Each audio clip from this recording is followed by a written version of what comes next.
Seja bem-vindo ao programa Vidas com Alma e este fantástico universo de querer fazer o bem e fazê-lo bem feito. Eu sou o Rui Ferreira Amaral. Esta é a hora em que damos lugar às vidas com alma com as quais você se cruza diariamente no seu caminho. Aqui, a partir da Biblioteca da Cúria Provincial Portuguesa da Ordem Hospitaleira de São João de Deus, em Lisboa, vamos dar-lhe a conhecer a pessoa onde habita uma alma altruísta, amável e alegre, nas suas próprias palavras. Ricardo, muito bem-vindo. Obrigado por dispensar este bocadinho de tempo para estar connosco aqui no Vidas com Alma. Eu queria, desde já, fazer-lhe uma questão que tem muito a ver consigo. Quem é o Ricardo? Quem é o homem que está por trás do sacerdote? Eu agradeço muito o convite para estar aqui hoje convosco e sobretudo, esta ligação assim aos irmãos de São João de Deus, que eu encontro desde muito cedo na minha vida, na minha história.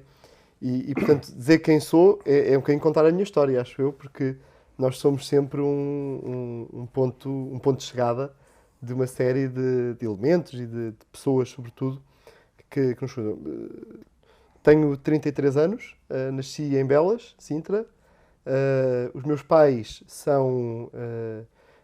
eu já sou um filho tardio, já nasci quando os meus pais tinham 45 anos, portanto já sou o João Batista, quase. Bem querido, não é? Bem querido. Exatamente. O João Batista, quase, não é? Já vem um filho assim de final. Os meus pais... Filho único? Não, tenho um irmão, mais velho. E os meus pais são naturais das Beiras, portanto, o meu pai de Beira Alta, a minha mãe da Beira Litoral. Acho que também sou sempre um beirão nascido em Lisboa. Faz o triângulo, não é? Aqui, exatamente. Na zona de Sintra, portanto, Belas. Ali entre as Irmãs Hospitaleiras do Sagrado Coração de Jesus e o Telhal.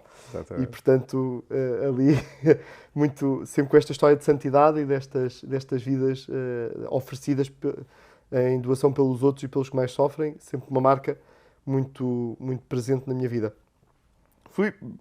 Pode ser uma criança normal, me traquina desde muito cedo. Isso é interessante. Essa é sempre das marcas, lá nas paróquias. Os meus paroquianos sabem sempre isso, sobretudo os mais pequenos, porque quando se portam mal na missa, eu digo sempre, olha, é vocação para padre, claramente, porque eu era assim, portanto...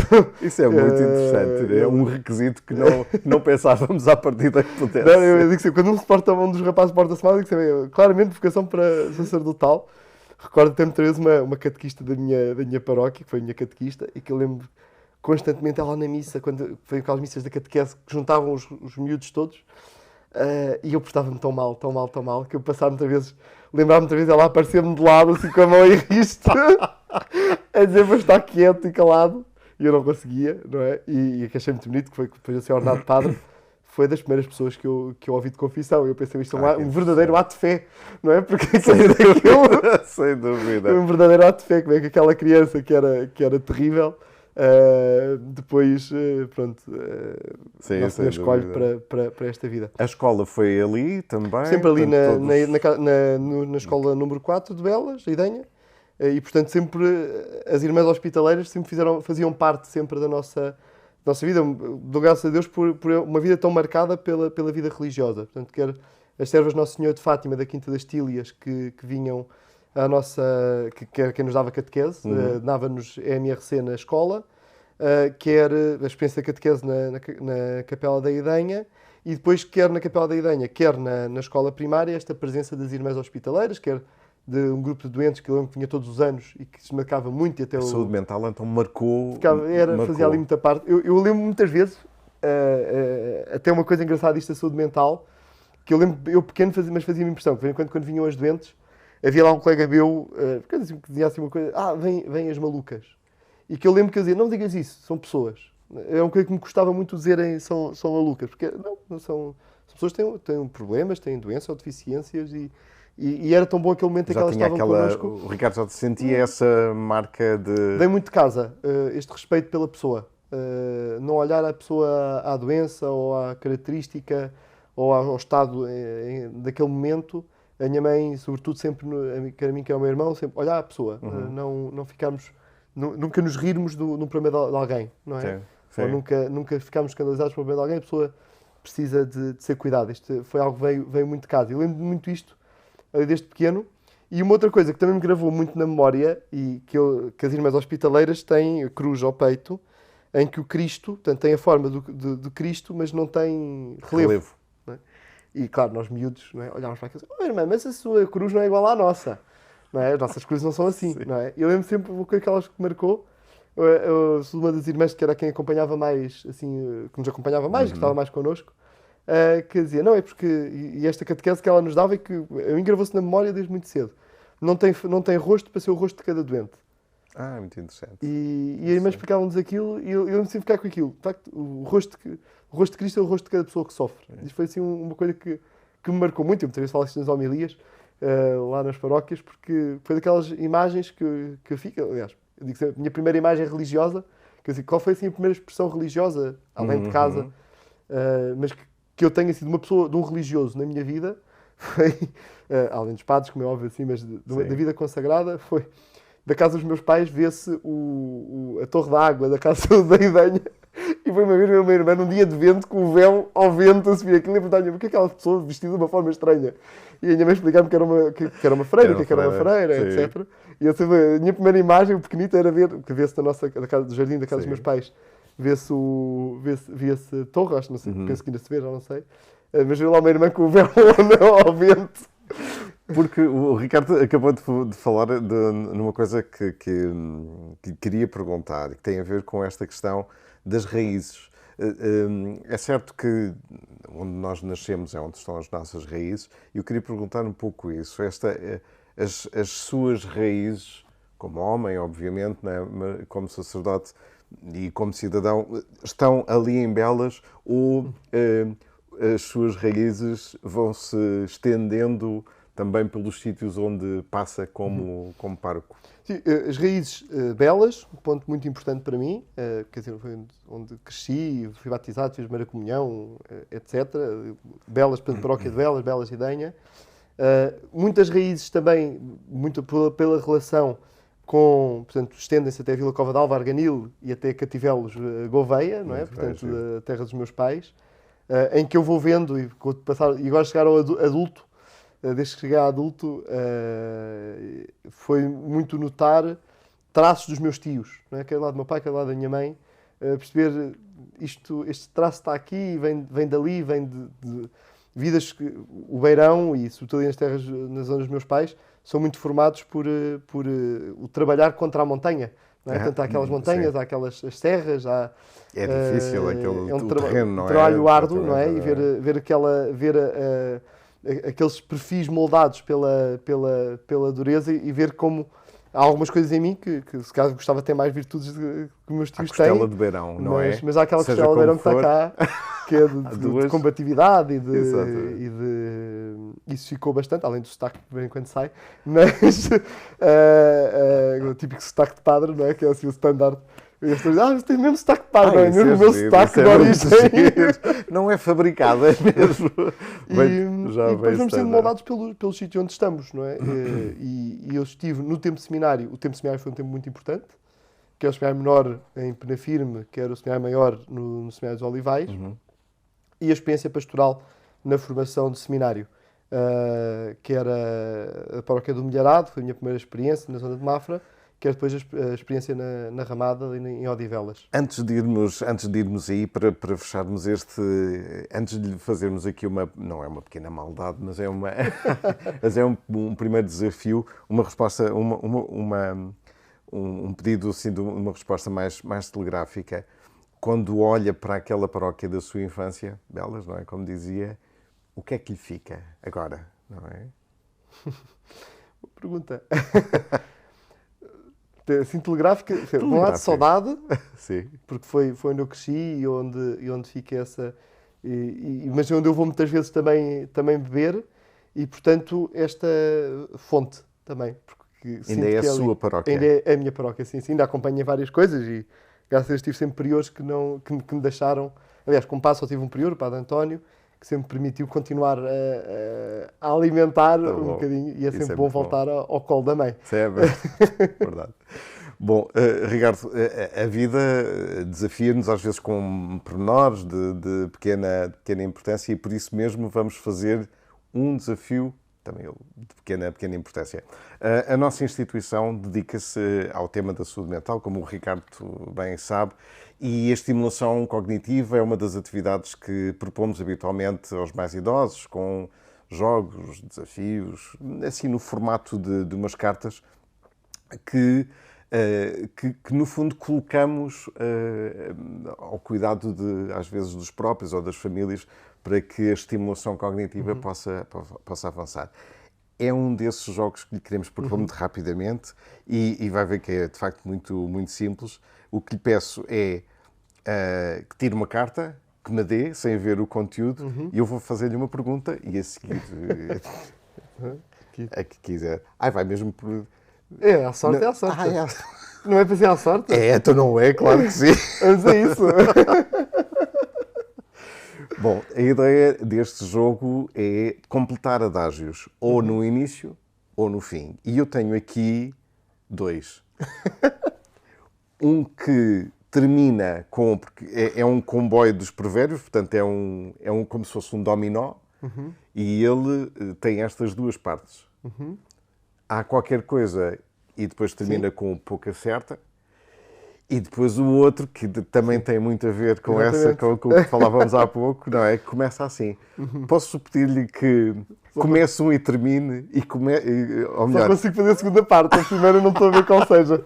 Eu sou muito competitivo neste tipo de jogos, de provérbios e destas coisas. Portanto, vou ficar 50% a roer-me para saber qual é aquele. Mas quem não se sente não é filho de boa gente. Boa, este está feito. Muito bem. Pouco acerta que não estou a ver... Não consigo recordar. Não está a ser estranho. Deixamos. Ainda temos 40 segundos. Queres fazer um segundo? Vamos a isso. Pode ser. À sorte outra vez. Exatamente. Vamos a isso. Quer dizer, muito bem. Então agora, mais uma dupla. Quem conta um conto acrescenta um ponto. Muito bem. Os princípios é que eu não consigo. Diz-se, arrisca-se a ficar sem ceia. Bom. Não conheço. 16 segundos. Ainda dá mais um. Muito bem. Vamos lá. Isto é divertidíssimo. Bom, é agora. Eu acho que sim. Do lado esquerdo terminamos com grandes remédios. Grandes males, grandes remédios. Feito. E do outro lado começamos com um patrão fora. O dia santo na loja. Fantástico. Pronto, conseguiu! Está ótimo. Está ótimo. Muito bem. Era isto, Ricardo. E começávamos agora, e eu queria ir direto ao assunto da vocação. Porque agora já percebemos que os adágios funcionam, pelo menos em 50%, mas a vocação parece-me que foi muito melhor.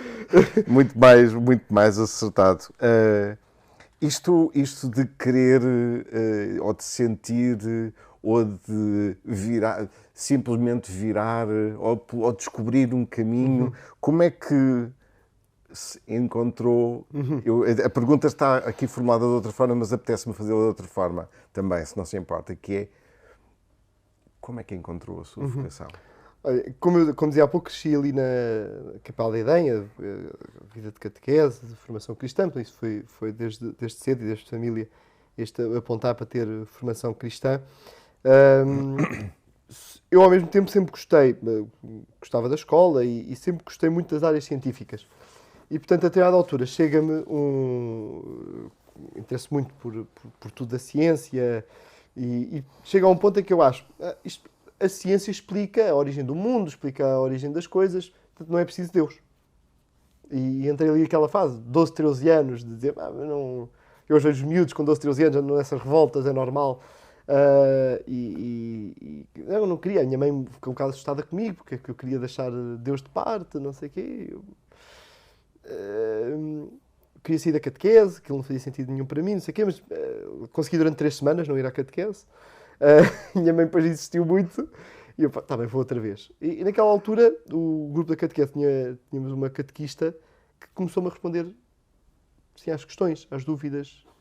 Isto começou a fazer sentido para sem mim. Medos. Começou a responder de forma direta, objetiva, sem pormenores de querer... Desempoeirada. Exatamente. Isso é importante. E foi muito importante para mim isso. E começou a fazer sentido, e quando começa a fazer sentido eu penso, tenho de ir mais à missa. Era um bocadinho que não gostava de ir, não é? Ora, irmãos, para que este meu e vosso sacrifício? Eu pensava, bem, mesmo um sacrifício estar aqui, quer dizer, não acontecia nada, eu miúdo, não é? Queria brincar. Isto com que idade? 13 anos. Eu acho que os miúdos pensam isto, pelo menos eu, quando digo esta frase, eu penso muito o que eu dizia, o que é que os miúdos devem estar a pensar. Eu penso que pensam exatamente, são minimamente atentos, pensam exatamente aquilo que eu pensava na altura. Não, é mesmo assim, é mesmo assim. E pensar, se calhar a forma de eu conseguir estar, é fazer alguma coisa na missa, vou para acólito. Catequista, olha... Mas isso por vontade sua? Vontade sua, nada... Sim, tudo por vontade própria. Dizer, catequista gostava de ser acólito. Que bom! Pega em mim, no mesmo instante, não me deixa pensar sequer. Leva-me à sacristia, apresenta-me lá ao responsável dos acólitos da Capela da Idenha. Muito interessante. Olha, está aqui o Ricardo quer ser acólito. Pronto, que foi 3 enquanto 5 minutos, metiram-me na alma e fui para o altar. Pronto, foi assim. Uma experiência engraçada. Então foi, no fundo, foi crescendo foi algo que foi crescendo também à sua volta, não é? O Ricardo e ver Deus a agir, não é? Que isso depois foi o passo seguinte. E, portanto, eu vou para acólito e nessa altura, nesse ano, tinha ido lá para a paróquia um padre, como coadjutor, um padre que tinha acabado de ser ordenado, com 2 características que foram importantes para a minha formação pessoal. Foi, por um lado, ele era de geologia, antes de ir para o seminário, portanto, da área científica. E, por outro lado, ele era um recém-convertido. Tinha sido batizado aos 20 e tal anos e depois foi para o seminário a seguir. E, portanto, ele começa-me a responder àquelas dúvidas que eu tinha de uma forma mais profunda, não é? E eu tinha muito esta sede da profundidade, não é? O meu gosto pela ciência era isto, é ir mais fundo, é saber mais, conhecer mais. E de um momento para o outro, que tenha alguém que me ajuda nas questões de fé a ir mais fundo, não é? A não ficar pela superfície, a não ficar à praia, mas cepticismo também da origem. Exatamente. E então isso foi muito importante para mim. É o padre Luís Barros, hoje em dia é pároco em Mafra, e começa a responder às minhas questões. E no momento, eu sinto muito isto, quando olho para trás, no momento em que as grandes questões de base, fundamentais, estavam respondidas, ou estavam a ter resposta, começo a olhar, então e a minha vida? Como é que fica a minha vida diante disto? Muito interessante. E depois marcado muito por aquele padre, eu quero ser como este padre. Portanto, isto aqui aos 14 anos, 15 anos. Não é? E peço então a admissão ao seminário ao seminário menor. Entro aos 15 anos no seminário. E se não se importar, deixe-me interromper para lhe perguntar o seguinte, porque este é um passo que se tem que dar em família também. Sim. Dos seus, quem é que recebeu pior a notícia? Não, assim, não houve uma má reação. Ou seja, a questão da escolha da vida, de poder ser padre, não causava... desconforto. Tinha outros sonhos para mim, claro, não é? Estava na área da ciência, gostava muito de medicina também, aquelas áreas. De um momento para o outro, ok, isto muda tudo, não é? Portanto, foi um bocadinho estranho em casa, mas isso não era problema em casa. O problema em casa era eu sair de casa tão cedo. Aos 15 anos ir para o seminário, aquilo é que fazia confusão, o filho sair cedo de casa. Agora, qual é o caminho? Nisso aí, os meus pais sempre nos educaram, quer a mim, quer ao meu irmão, numa grande liberdade. Okay? Se nós vimos que é por ali, não há um projeto pré-determinado para nós. Isso aí os nossos pais nunca... Tanto que eu e o meu irmão somos muito diferentes. O meu irmão muitas vezes brinca que é Deus e o diabo, não tanto. Mas que somos muito diferentes. E portanto os meus pais sempre promoveram. O meu irmão não tinha tanta facilidade teórica, era mais um rapaz prático e portanto, ok, então vamos ajudá-lo e encaminhá-lo para algo prático, não é? Portanto, e seguiu a vida dele. Eu mais teórico e, portanto, sempre nesta parte mais teórica. E, portanto, também sempre promovido por aí. Quer dizer, os meus pais... Não sentiu que houvesse Não, e faz sempre muita confusão quando vê pais que fazem assim muito encapé dos filhos irem para uma área ou para outra. O meu filho foi criado numa grande liberdade e num grande respeito por aquilo que são as nossas convicções. Isso que os meus pais... Portanto, o grande problema para os meus pais é sair de casa. E, portanto, aquele almoço em que eu disse que ia para o seminário foi complicado. Foi já no final do almoço, um silêncio ficou Esperou em casa. Pelo final? Esperei pelo final, porque sabia que aquilo ia ser. Ficou um silêncio em casa e é melhor deixar que se almoce, não é? Exatamente, foi só. E portanto foi só a minha mãe levantar-se, ficou um silêncio, a minha mãe levanta-se, recolhe os pratos, sai, volta com os pratos da sobremesa, põe-os na mesa e diz: anda uma mãe a ter um filho aos 45 anos para ele agora sair de casa aos 15. Foi só isto. Muito interessante, muito giro. Foi assim a grande explosão. Isso foi depois normal. Depois de entrar no seminário, Isso que ia perguntar. Foi de alegria. Como é que é um jovem de 15 anos viver no seminário? Portanto, viver por si, não é? Sim. Ter o seu quarto, ter as suas coisas, ter essas rotinas. O ambiente de seminário é um ambiente muito de família. Não é? O seminário menor é um ambiente muito de família, um ambiente muito equilibrado. Não, isso aí foi muito bom. Foi um ambiente muito bom. Quando olho para trás, excelentes padres formadores que sabiam, de facto, ser padres formadores e as nossas dúvidas, as nossas questões, casmurriças, o casmurro até dizer chega, e portanto eles também sempre foram muito pacientes comigo e dou graças a Deus por isso. Mas a história complica-se um bocadinho, que eu depois aos 18 anos volto a pôr muitas dúvidas sobre a vocação. Isso, Sim, volto a pôr muitas dúvidas. Eu chego a entrar no seminário maior, mas ao fim de 2 meses saio. Os padres não queriam que eu saísse, que eram dúvidas que eu estava a pôr, mas que não faziam sentido que eu estava a pôr, que eu estava a ver faziam sentido na altura, para si. A mim faziam perfeitamente sentido, estava aqui, até o dia em que saí. Quando o dia que saí, percebi que cometi um erro. Mas pronto, também sou casmurro e, portanto, vamos em frente. E, portanto, saí ao fim de 2 meses de entrar em seminário maior. Queria ir para a minha vida, quer dizer, queria seguir outras coisas. O que é que foi aí providencial? No dia em que saio, portanto, muito cansado, tudo aquilo de querer sair foi algo que me esgotou bastante. Me esgotou bastante, se bem que foi uma saída boa, quer dizer, foi positiva, mas não... Quer dizer, os padres dizem, acho que não deves sair, Ricardo, mas és livre, a porta... Ou seja, não há nenhum tipo de coação, nem nada.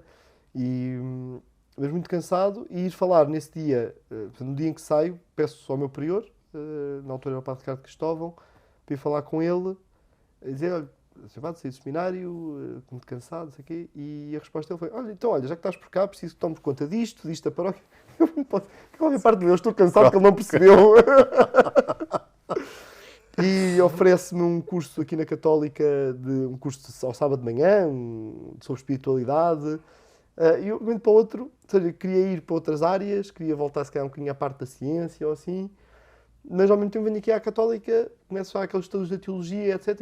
Isto interessa-me ainda. Que também é ciência. Exatamente. Que também é ciência. Que me interessa e que gosto e que me leva, ao final desse ano, a entrar no ensino superior, mas no curso de teologia, fazer parte de filosofia. Que interessante. Como leigo, portanto, em casa dos meus pais. E, portanto, isto vai durar 3 anos, 2 anos de curso superior, até que, pronto, quer dizer, havia coisas de Nosso Senhor continuava ali a bater à porta, não é? E a dizer, Ricardo, não estás no sítio certo. E próprio começar a sentir a minha vida, falta-me qualquer coisa na minha vida, não é? E pronto, depois render-me e pedir admissão ao seminário, na altura era o Cónigo de Brás, hoje Bispo de Funchal. E ele ia muitas vezes até celebrar lá a velas, e ele dizia, mas Ricardo, eu olhava para ti, o que é que falta a este rapaz para ele entrar? Portanto, quando eu pedi admissão, ele abriu-me logo as portas, claro que entras, Ricardo, do seminário, quer dizer, não houve quer dizer, era algo que era óbvio, só para mim é que não era. Claro. Mas pronto, mas nisso aí a Igreja, foi muito bonito ver como a Igreja de facto esta família, aquela liberdade que eu sempre encontrei na minha família de sangue, também foi a mesma liberdade que eu encontrei na família espiritual. Na Igreja. E, portanto, este ambiente de liberdade, este ambiente de eu poder fazer as minhas escolhas, de eu fazer o meu caminho, e daí encontrar a vontade de Deus com uma grande liberdade, esta liberdade com que Deus nos trata, foi sempre algo fundamental. Ricardo, antes de fazermos um pequeno intervalo para... Vamos ter mais jogos.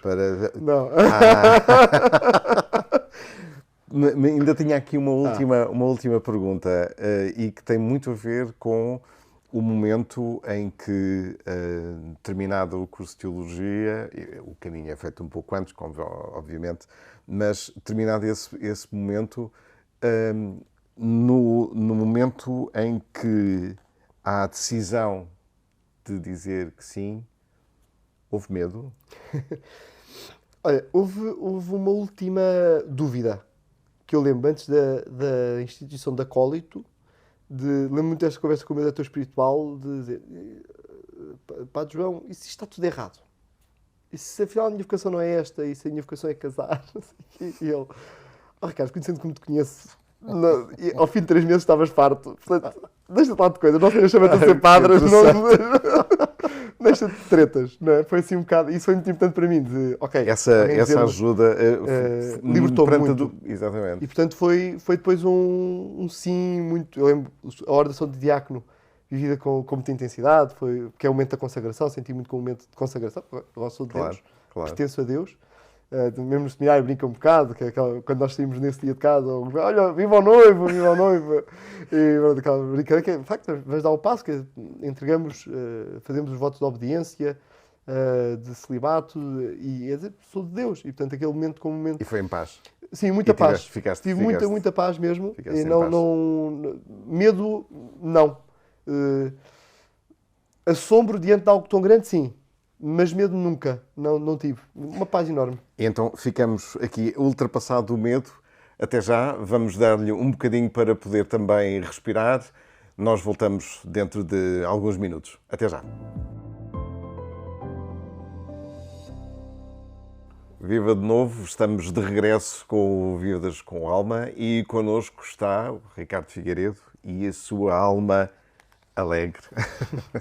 Ricardo, nós estávamos a falar sobre a vocação e eu queria só voltar a esta questão, porque há um tema que me parece muito interessante, ainda para mais depois na transição para o registro da paróquia e da missão propriamente dita.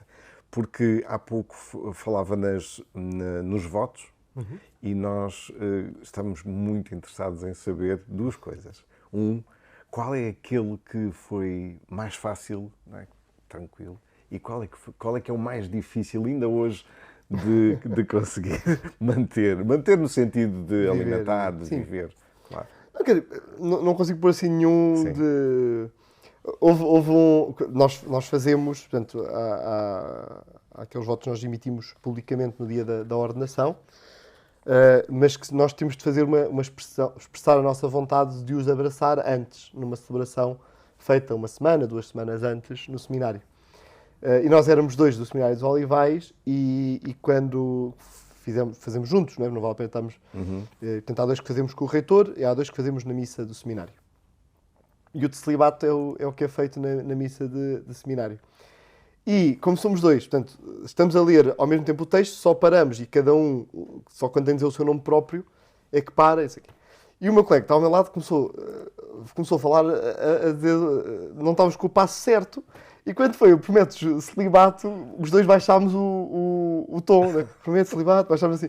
Claro que a seguir ao jantar, os nossos colegas fomos bombardeados. Então, estás com dúvidas? O que é isto? E então, quer dizer, aquilo foi então, quando foi para a ordenação de padre, que tínhamos de voltar a fazer, não é? Eu disse, ele que tropeça à vontade ao meu lado, eu vou dizer com toda a convicção, porque muitas vezes as pessoas olham, sobretudo a questão do celibato, olham para o celibato como muitas vezes existe o celibato obrigatório, não é? Eu disse, ninguém me obrigou a nada. Aliás, quer dizer, eu entrei, saí do seminário, volto a entrar. Eu tenho perfeita noção, perfeita consciência e total liberdade para abraçar o celibato. Ninguém é obrigado a abraçar o celibato. É algo totalmente livre. Portanto, não consigo dizer mais difícil ou mais... Esse é tranquilo. Mas é sobretudo, o viver com Cristo. E nós, no tempo de seminário, e a forma como está a estrutura do seminário está montada, de formação, é o identificar com Cristo. Com Cristo irmão, com Cristo esposo, com Cristo filho e com o discípulo. E, portanto, estas várias fases da formação do seminário ajudam-nos muito a esta identificação com o Nosso Senhor. Isto torna-se depois tão natural, quando se faz bem o tempo de seminário, quando se faz com profundidade o tempo de seminário, é algo tão natural que não há provavelmente aqui uma dificuldade de tremer diante deste voto. Não, eu amo Cristo e quero identificar-me com Cristo e quero ser com Cristo esposo para a Igreja. E, portanto, é totalmente natural. Não há assim não tremem as pernas nem nada. E quando se dirigiu à primeira paróquia? Isso sim. Aí sim. Vamos ter muita paz. Fui ordenado em junho, mas entrei em setembro. Certamente, não é? O que é que será? Nós temos uma experiência pastoral e eu tive, como dizia há pouco, até no Milharado e depois sobretudo na Ramada, que foi a fase final, portanto, já como diácono, foi uma experiência muito positiva de trabalho com a paróquia. Não para foi mim não era, não temia ir para uma paróquia, ia muito em paz, e quando se sabe aquilo que é essencial do que é a missão de um padre, nós não vamos reinventar a roda, não é? Quer dizer, a igreja tem 2000 anos e, portanto, o que é próprio de um padre já está mais que inventado. Sim. Não precisamos de inventar mais nada, não é? É muito simples. Claro que fica muito no coração. Foram as paróquias onde eu fui coadjutor 2 anos. As paróquias de Peniche, da Toguia da Baleia e da Serra del Rei, portanto, o concelho de Peniche. Com alguns desafios, portanto, era coadjutor de 2 párocos. Há aí problemas, porque eu digo sempre que dizia ao Sr. Patriarca, que o Sr. Patriarca, estou a ir contra o Evangelho. O Evangelho diz que não podes servir a 2 senhores, e eu estou com 2 párocos, que isto não dá. E ele ria-se, o Sr. Patriarca diz sempre que eu sou muito castiço, e nestas coisas que eu digo. Mas pronto, havia essas limitações, mas foi um tempo muito positivo. O Oeste é uma terra de gente muito boa, muito autêntica, mas também de pessoas quando veem que nós vamos também de coração aberto e livre, recebem-nos De braços de braços abertos. E portanto foi uma experiência muito positiva, esses 2 anos de coadjutor.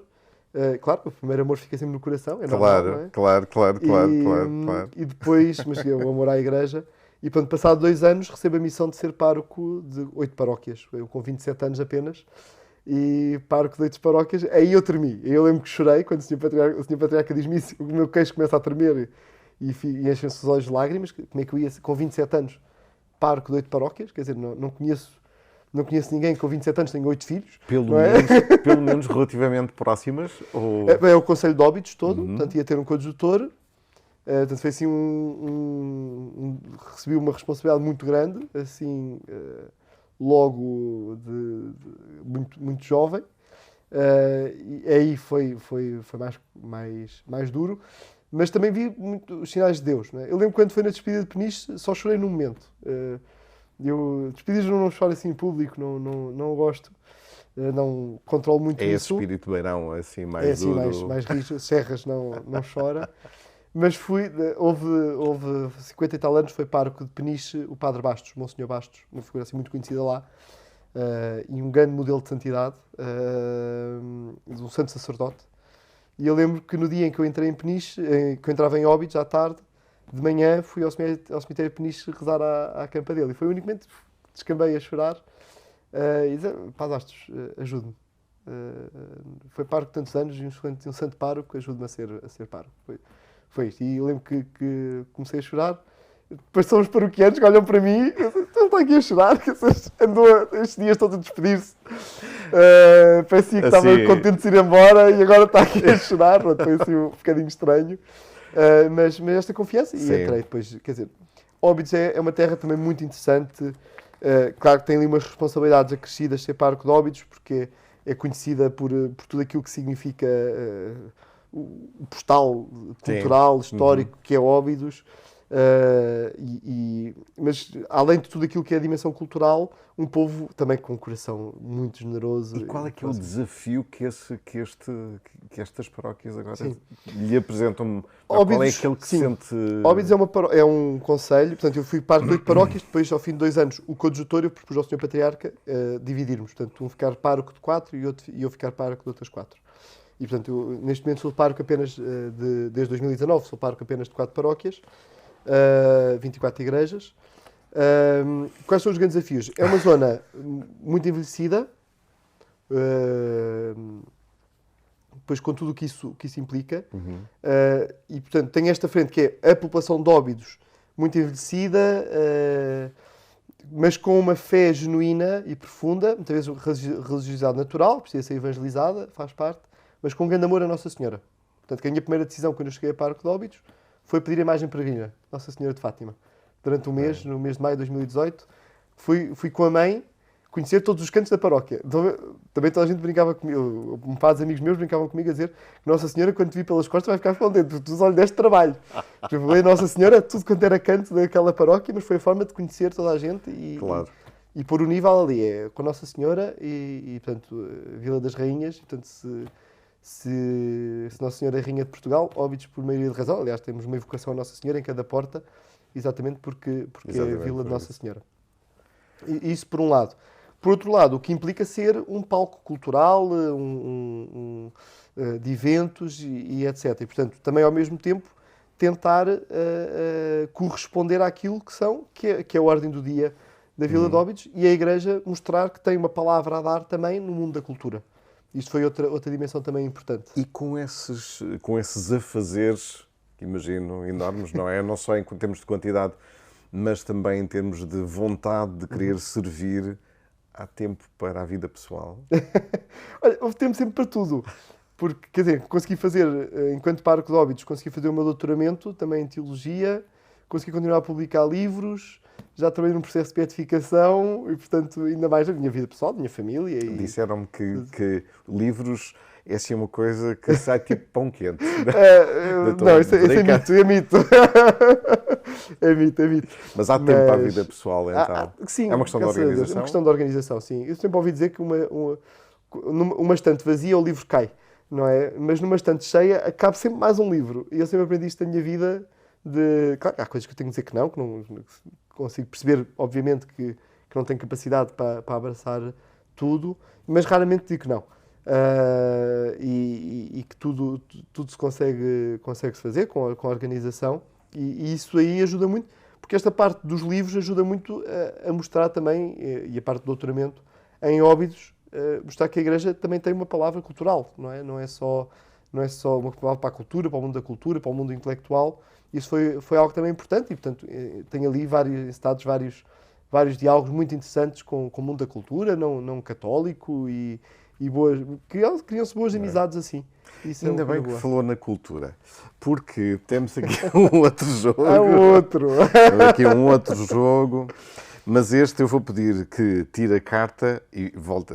Também é importante. Este resulta mais. O nome é Qual é Coisa, Qual é Ela, portanto, está a imaginar que sejam questões que costumamos dizer de algibeira, não é assim, mais divertidas. Eu já vi um bocado de curiosidades, não consegui dizer tudo. Vamos ver se consegue adivinhar. Exatamente. Então, onde quiser. Exatamente. Gosto de surpresas. Muito bem. Então, é de facto uma adivinha, não é? O que é? O que é que, quando sobe, é porque há festa? Esta sabe. Ainda por cima no Oeste. É os foguetes? É os foguetes, é isso mesmo. Sim, senhor. Eu pensei nos balões de São João.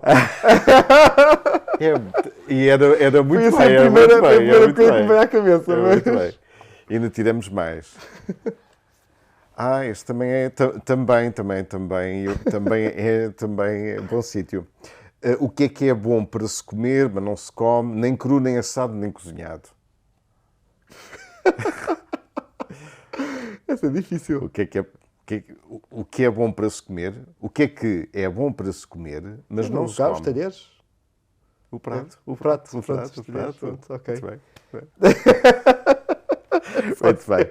Não vou massacrar mais. Isto é ótimo. Obrigadíssimo.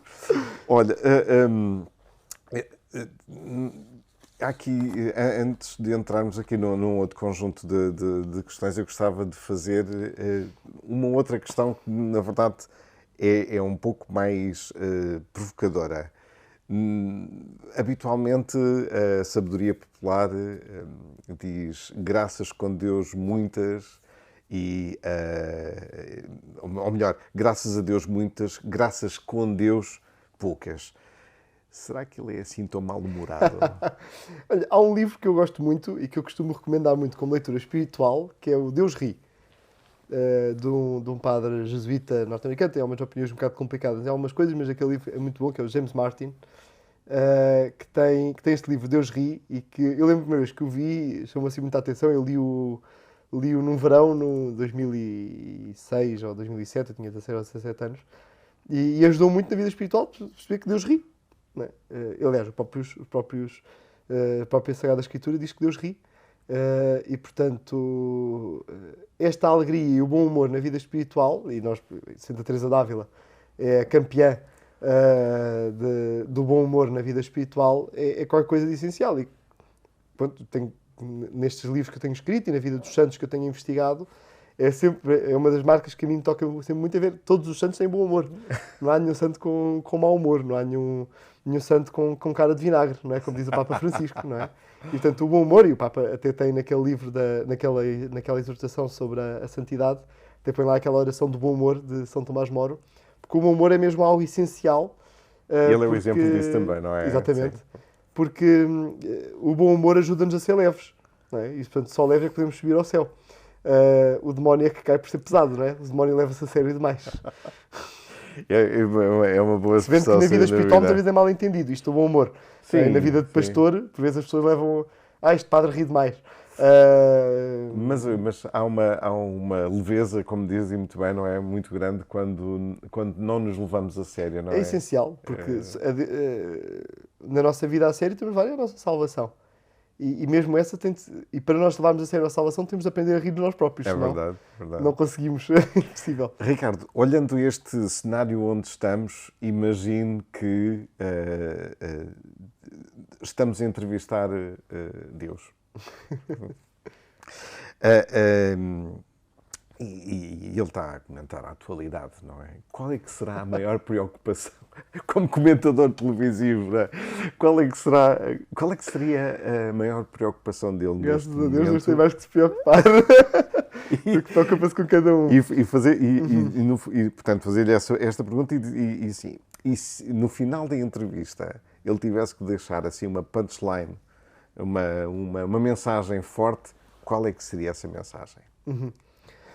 Eu acho que a grande questão hoje em dia na sociedade, no nosso mundo atual, sobretudo aqui na nossa sociedade europeia, é a questão exatamente, Deus a comentar, seria onde é que me deixaram, não é? Onde é que me puseram, não é? Porque vemos um tempo em que Deus desaparece, o desaparecimento de Deus é algo que a nossa sociedade europeia quer, não é? E a sociedade, digo europeia muito porque a sociedade americana, quer norte-americana, quer sul-americana, Deus continua a ser o referencial. Ainda que muitas vezes quem é o Deus que estão a referir é um bocadinho estranho, mas na sociedade europeia, sobretudo o laicismo à la française, foi muita lógica de Deus desaparece, Deus não tem lugar na vida pública. E portanto eu acho que seria esta a grande seria a questão que Deus poria. Porque nós sabemos que quando Deus desaparece do horizonte, o ser humano torna-se uma mercadoria. Porque só a referência ao transcendente, à imagem e semelhança de Deus, é que pode dar essa referência. Outro dia havia uma série da Netflix, um documentário da Netflix sobre o Titanic. Eu achei muito curioso que eles lá contarem que quando construiu o Titanic achavam tanto que era o barco que não se afundava, que nem Deus o afundava. Então foi o primeiro barco a não ser abençoado. Muito interessante. E, portanto, quando a sociedade esquece de Deus, afunda. Muito bem. E a punchline seria, o que é que ele nos diria? Pá, do género. Vocês vejam lá, tenham lá cuidado com o que está a acontecer. Onde está Deus? Deixa eu ver essa questão. Onde está Deus?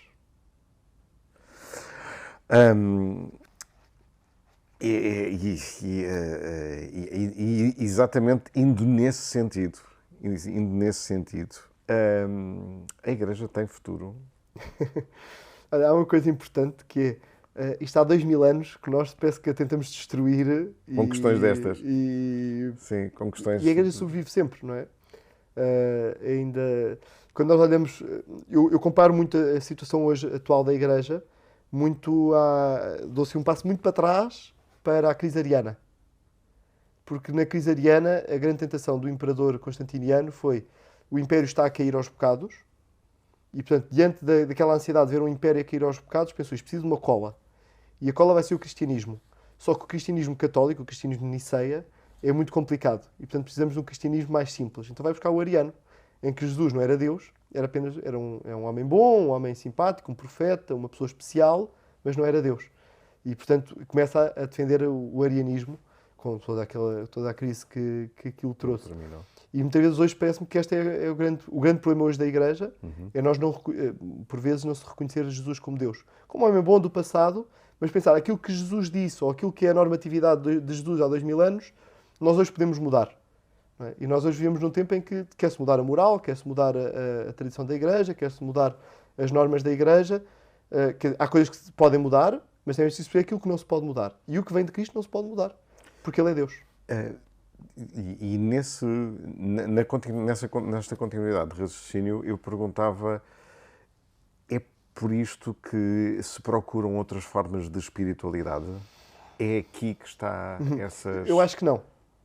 eu acho que as pessoas procuram espiritualidade porque estão sedentas de espiritualidade. E aí eu sinto muito que hoje, a proposta pastoral da Igreja passou muito por, de vez em quando, esquecer algumas áreas do povo de Deus que precisam também de ser alimentadas na espiritualidade. Parte do princípio que, depois do crisma, as pessoas têm uma vida espiritual, pronto, vão à vossa vida e está tudo certo. E não está. A mim tem sido uma grande surpresa nestes últimos anos. Eu tenho promovido vários retiros de espiritualidade, retiros de silêncio, alguns, com vários temas. E para mim a primeira surpresa foi logo quando eu promovo o primeiro, pensar, se calhar nem vou conseguir. Eu ter feito a marcação na casa para 30 pessoas e passado 15 dias, dá para pôr para 50 e depois ficar com uma lista de espera gigantesca. E das pessoas agradecerem por haver algo para os adultos. Não é? Nós hoje deixámos, nas várias áreas, quer para nós padres, quer no sacramento do matrimónio, quer no resto da vida cristã, nós vivemos muito o manicaísmo, que é ou se é ou não se é. Ou se é cristão ou não se é cristão. E muitas vezes esquecemos que no ser cristão há um caminho a fazer. Não é? E aí Santa Teresa d'Ávila ajuda-nos muito com as moradas, não é? Perceber que há um percurso a fazer. E eu acho muitas vezes acho que os nossos cristãos ficam apenas na soleira da porta do segundo grau. Que é, já não há pecados mortais, não é? Mas também ficam só ali na entrada do segundo grau. Não entram, não fazem a vida oração mental, não, para até chegar à contemplação. Quer dizer, ficam só ali naquele... E esquecem-se que há algo mais, não é? Como no matrimónio, alguém casa-se e achar que, pronto, agora vou viver com a graça sacramental do dia do matrimónio até o resto dos meus dias. Não, quer dizer, uma coisa é a marca sacramental que fica da união indissolúvel. Está feito. Mas agora há um progresso na vida espiritual que tem de acontecer. Como nós padres, ai de mim, se a graça do sacramento da ordem tivesse ficado congelada no dia da ordenação. Não é? Não, quer dizer, há a marca, há o caráter que é impresso no dia da ordenação, mas agora há o progresso que tem de fazer. E aquilo que o Papa Francisco tantas vezes tem dito, que o tempo é superior ao espaço, parece-me essencial. Que é preciso encetar processos, é preciso fazer caminho e percebemos que a nossa vida espiritual não congela. E nós, muitas vezes, o grande problema, o grande desafio hoje da Igreja é ajudarmos as pessoas a fazer caminho de espiritualidade. E exatamente nesse sentido, perguntar-lhe que é diferente escolher a vocação sacerdotal é diferente hoje daquilo que era há uns 50, 60 anos atrás. É diferente hoje escolher ser sacerdote. Sim. Eu tenho um bocadinho, uma visão um bocadinho desencantada da história, que eu acho mesmo que, de vez em quando, nós pegamos em alguns casos e tomamos-los como paradigma, aquela imagem de manhã submersa e etc., sobre os seminários de há 100 anos atrás e coisas assim. E depois achamos que isto é tudo repetir. Hoje em dia a sociedade... porque hoje ninguém se casa, antigamente é que as pessoas se casavam. Tenho graves dúvidas disso. Quando eu vejo os relatórios das missões populares que se faziam ali na zona do Oeste, ao fim de uma semana batizaram-se não sei quantas crianças, fizeram-se 60 ou 70 casamentos, não decidiram casar naquela semana. Quer dizer, a gente estava amancebada, como hoje em dia temos gente amancebada que decide casar. Claro. É a mesma coisa na vocação sacerdotal. Se calhar houve alguns que foi por mas que aos poucos fomos descobrindo, eles próprios iam descobrindo aquilo que era a sua vida e o abraçar a vida sacerdotal. Claro que há momentos de crise, e nós voltamos 50 anos atrás, quer dizer, a crise dos anos 70 na Igreja foi um momento de muita purificação. Foi um momento duro, é um momento difícil. Quando nós lemos aqueles discursos do Papa Paulo VI daquela época, percebemos que, quando hoje se fala de crise da Igreja, aquele tempo foi há 50 anos atrás. E vale muito a pena irmos àqueles discursos e aos livros que o Papa Paulo VI cita para nós percebermos a situação que foi a Igreja. Uhum. Eu tenho uma visão um bocadinho desencantada de achar que antigamente iam porque era mais fácil. Não era. Os desafios são muito grandes. E quando nós vemos aquilo que são as questões, e estamos aqui numa casa hospitaleira, ainda há pouco tempo foram declaradas as virtudes heroicas da Irmã Maria do Monte, madeirense, que teve ali 15 anos na Casa Sul da Idenha, e que nós vimos que ela entregou toda a sua vida pela santificação dos padres. E isto, na primeira metade do século XX, percebemos que também era difícil naquele tempo. Claro que sim. Antes de terminarmos, não posso deixar de agradecer imenso ao Ricardo por ter estado connosco, por ter dado aqui um pouco do seu tempo e por deixar abrir a sua alma alegre aqui connosco. Deixar também uma nota a quem nos está a ver para que na próxima semana nos volte a acompanhar. E antes de terminarmos esta entrevista ao Ricardo Figueiredo e à sua alma alegre, deixar um abraço a todos que estão deste lado, com uma nota de volte a ver quem é a próxima alma, a próxima vida com alma que iremos trazer. E Ricardo, termino com uma meia provocação. Acho que há bocadinho já respondeu, não é? Mas a questão é, o celibato é mesmo uma condição para a vocação sacerdotal? É condição porque é a vida de Cristo. E Cristo foi celibatário porque sempre quis ser filho. E, portanto, a grande condição é que queremos ser, não é o celibato materialmente falando, esse é importante, mas como expressão, porque se não for expressão disto, é uma prisão. Como expressão do ser filho. E de queremos ser filhos de Deus. E o padre ser chamado a ser, no meio da família dos filhos de Deus, ser este que não vive, não é pai, não se torna pai biológico de ninguém, porque quer viver totalmente como filho, como Jesus viveu. E, portanto, sim, totalmente necessário. Para a vida sacerdotal. Muito bem. E olhando uma paleta de cores, se tivéssemos que pensar na cor que a Igreja teve, na cor que a Igreja tem e na cor que a Igreja terá no futuro, que cores seriam estas? Que paleta seria esta? Eu gosto muito daquela imagem de Dom Bosco, que é as três brancuras.